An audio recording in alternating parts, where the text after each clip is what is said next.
Hey guys, just a quick video to respond to the updated Adeptus Sororitas FAQ and errata. This is a first draft that has just been released literally about 20 minutes ago by Games Workshop, and it actually covers quite a lot of questions regarding the Sisters of Battle Codex.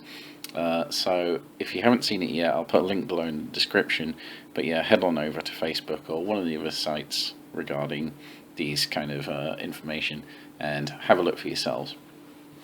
Okay, so one of the things I wanted to kind of just quickly mention here, which is a big change that most people are realizing straight off the bat, is that the Immolator now has a firing point. Now again, this is a first draft, so this is very much subject to change and likely will, but for the time being at least, that's actually pretty good. That means Immolator's just got another huge boost. And it's becoming harder and harder to take a Rhino over them unless you have a larger squad, of course. But yeah, that is a huge buff, and already off the top of my head I'm thinking of the Heavy Flamer Immolator with a squad of 5 sisters and a Heavy Flamer inside, and there you go, you know, double flaming.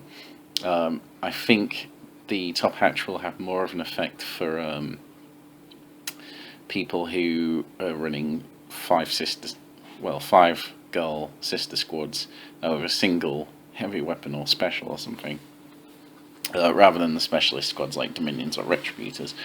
But you know, it's actually pretty nice. You know, you could pair it up with a heavy bolter, just take a 5 girl squad, heavy bolter, in an Immolator with the heavy bolters, and suddenly that's quite a decent amount of heavy bolter shots coming from there in an armoured transport. So yeah, pretty good. And you know, just being able to shoot something at the top is always useful, so nice buff there. The other thing that's been buffed, this is part of the errata, is yet again the Condemner Balkan has had its wording of the Psyshock special rule. It's been reworded.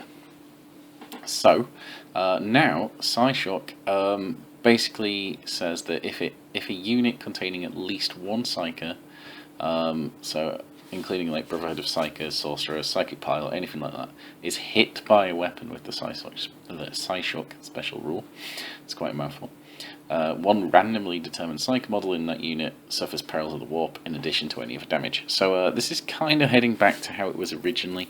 When this E-Codex first came out, the Condemner Balkan literally said that any unit that contains a Psyker that is hit by this suffers Perils of the Warp. In other words, the entire unit would suffer Perils of the Warp.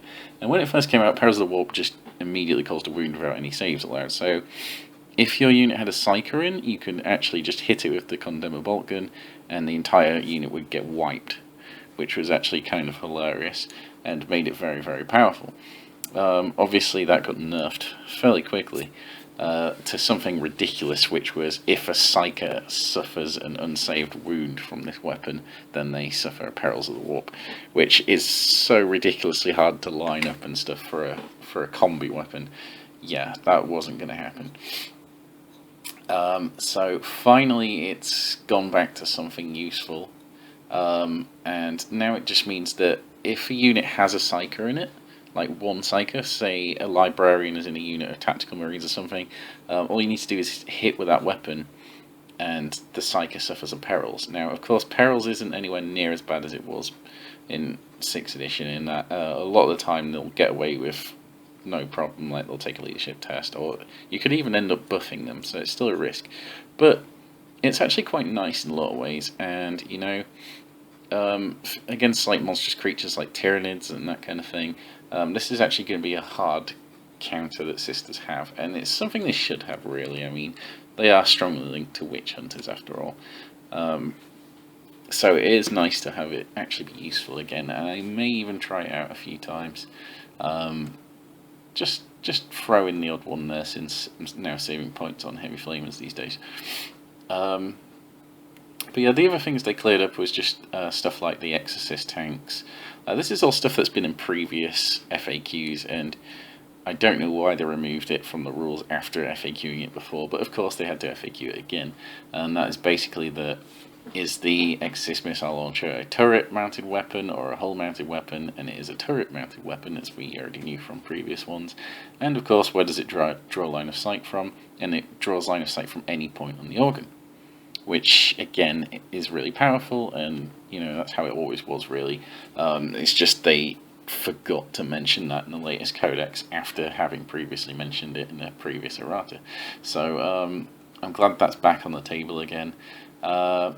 Sadly, a Canoness can only take one relic, but we knew that was going to happen anyway, since the last FAQ had said that any faction can only take one relic per character. So even though it means we can't do the good combinations, at least every other faction is in the same boat as us now. So that's something, at least. So yeah, that's basically it for this video. I just wanted to get this out quickly so you guys could have a look at them and, look over things and share your thoughts on it. So I'll be back soon with some more videos, tactical and otherwise, coming up soon. So thanks for watching. See you next time.